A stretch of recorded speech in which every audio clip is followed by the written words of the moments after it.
ndak balang tak ridu tak goro godho kedhet bae ora bareng tak tandak bang kamu kan kemungkinan barat. Tegese kowe bisa nyumurupi marang aku, Satrio. Ora kaki kowe ngaku sapa jeneng kula nanti pinagamu samadhi kemaran.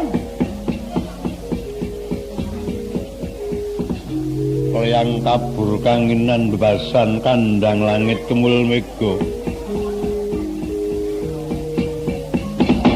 tanpa dongko kayangan jenengku Raden Janaka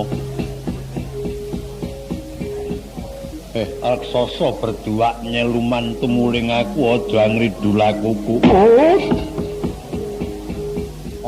ora panggonan Ditya Kala Seta pracik aku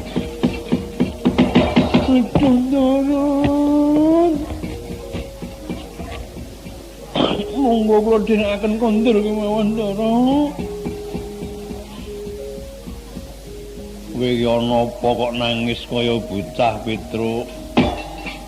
Mboten nginten menawi Ndara kagungan gerah ewah. Wiwit ingin nurunaken panjenengan wiwit Begawan Manu-Manasa.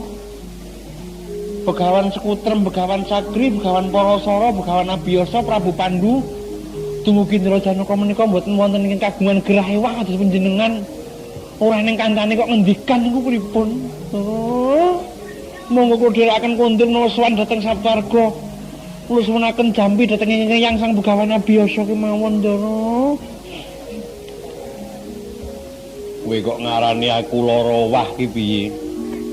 Sebabipun napa tanpa rencang kok Ndara ngendikan piyambak? Aku iki guneman karo bangsaning Jim. Aden.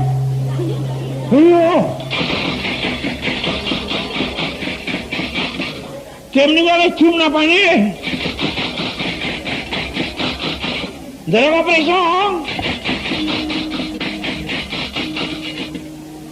Amarga aku nganggo lenga jayeng katon. Nyuwun setunggali termen. Lisah jayeng katon ngen ngiseni Yamaha. Ora susah nganggo lenga jayeng katon, kowe tak tetesi keringetku wae wis bisa nyumurupi. Tenan? Iya. Ning ngene iku milih aja keringet kene. Keringet kene tetesi kene dadi akal. Kaya ngapa ya? Jam nyeluman, wujute badan ala sing dari lembut. Jelas lha iki. Sijine lho. Jelas. Kaya ngapa aluse ya. Oh, tulung.